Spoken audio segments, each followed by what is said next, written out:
Hey, what's up YouTube? Skybadger here, and we're back on the last day of our 22-player Clash of Nations beta tournament series, and it's day 43.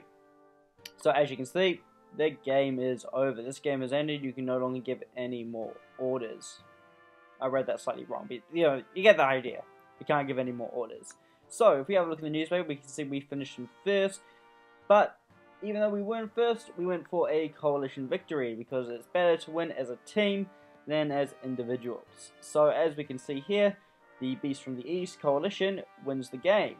We can also see the gold payouts, 2,000, 2,000, 2,000, 13 for Greater Finland, and 0 for Spain, just as we intended and said we would because he didn't accept our offer. So I mean, I just kind of feel a little bad for that, but my word's my word. I give you my word. I'll act on it. So, there is that. Now, you'll also notice that between the last episode, which I recorded a while ago, and this episode here, Greater Finland's fallen off the scoreboard and has basically gone down to here. So what happened was, while I was dealing with Spain, Sweden and Ukraine wanted to attack Greater Finland. Now, they never had a deal with Greater Finland. I did, and I didn't get in the way because, Greater Finland pissed me off early on in the game by placing troops on my border unnecessarily, and he had them there for most of the game. So I was more than happy to see him get what he deserves for that right there. So, I know it is a pretty minor thing, but it's pretty annoying. Pretty annoying. So, ideally, had they not attacked Greater Finland, considering he didn't act hostile towards me, apart from placing troops on my border, I would have let him get away with that in the end. I would have been happy to let him finish the game as he was, but if they wanted to attack him, I figured, why not? He hasn't done particularly much to help me out. So that being said, I'll just turn off morale map, and there you go. For those of you that are blind and cannot see the borders, you can now see who controls what territory. Although, I don't see how this makes any difference. Pretty easy to see who controls what based on the color of the border. Anyway, enough of me bitching and moaning about morale map. So as we can see, I control a large portion of North Africa. Ukraine managed to slip in there and grab a large section of Algeria, as he deserves for the amount of input he's put into this game. So I was more than happy to give that up to him. If we come across into the Middle East, we control that once again. The Ukraine controls Suez, but we control basically the rest of the region. Moving further up into the Turkey area, Greece, Ukraine managed to claim most of Greece, and that was during the fighting with Romania and Yugoslavia, which he participated heavily in. As you guys remember, he took a rather big beating from Romania, so it's good to see that he can get his fair share of the Romanian pie. So that's where the majority of the territory went there. In the Russian area, as you'd expect, we control most of it. Coming into Europe, Sweden controls the majority. And, that's just how these sort of things play out. He was in a better position to capture Europe than I was. But obviously, as we started to work together towards the end a bit more, we can see how the territories got intertwined, especially here in Spain. Coming across to America, we can see where I've had to slip in here at the end just to finish off Spain. And from that, we have a few territories over here. So, not too much, but it's something. Ukraine also managed to slip in Cuba. So the majority of America is controlled by Sweden and Michigan, which actually has come out of this pretty well. I think Michigan is like the winner here, considering it's a computer player. Managed to claim some major territory in America. But on top of that, the inactive Canada has also finished the game. So, Canada didn't do anything to us, and although they were fighting the AIs, we weren't in any rush to finish Canada off, so there is that there. So, like I do with every game I play, I like to spend some time in the end to review what happened and, look at the positives, look at the negatives, and see what we can do better.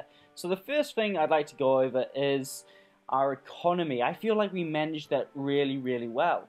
So, as I've bitched and moaned about for the past, I don't know how many episodes this is, I only have 2 core food provinces, and this has been a major strain and a very good challenge for me. It's made me have to spend a lot on my economy and really prioritize that. And for those of you that watch me, you know, I already do that. I already prioritize my economy. But it's something I did incredibly well. If we have a look here at the end of the game, I managed to get my economy up to 500 food an hour. And, you know, if the game was still pretty active, I'd probably burn through that, and I'd expect to be sitting around 200. But to get up to this point with only 2 core food provinces, that is a major achievement that I'm pretty happy with. I also have the largest army in the game at 239 units. If I had not upgraded my economy at all, I wouldn't be able to get anywhere close to this number. So just to show off what that looks like, if we have a look at our food economy, and we just have a look at this, the majority of our food provinces are upgraded to maximum production. Where the morale is low, I've built fortifications to ensure it stays high, and where the non-core provinces, I spent a lot of resources on upgrading them so they can produce at a maximum capacity. Now sadly, I didn't get to fully upgrade these, although I believe, yeah, like as we can have here, I was still in the process of upgrading them and trying to get my food production as high as possible. Now, Miami, I captured that literally on the last day, so I mean, in the ideal world, I would like to get that higher, but I mean, I'm not too worried about that. So the amount of resources that I've put into my food economy here is vast, and honestly, it was worth it. I expected when I first, you know, dropped into the map and I saw I only had 2 food core provinces, I was really, really worried. I was, you know, starting to think about, you know, maybe the people that are talking about never having enough food is actually a legitimate problem. But I can say now for sure, if you don't have enough food, it's your problem, not the country you chose. So with that in mind, as we can see, even with 2 core food provinces, I've been able to win the game, and I am bragging now. I'm bragging about that. So, you know, for everyone that messages me, oh, I'm always negative in food, I don't have enough food, you need to invest in your economy from the get-go. And that is something like that I feel I have showed here that, you know, it does work. If you invest in your economy, you can be a strong nation. Now, obviously, at the same time, you do have to invest equally in your armed forces, but without a strong economy, your armed forces are never going to be powerful. I could never have got to 239 units of never upgrading my food provinces.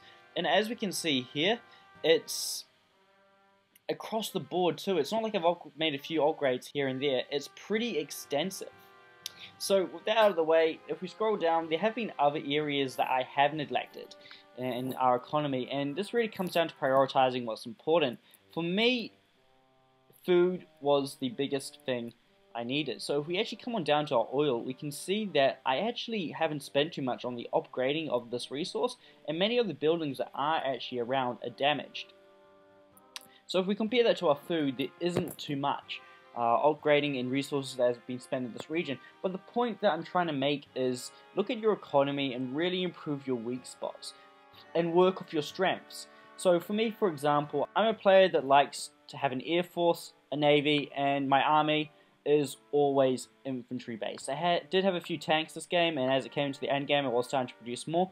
But having a balanced approach really goes a long way. So my army consumes the majority of my food, and the majority of the oil I'm producing goes to my navy and air force. That way I don't overburden myself.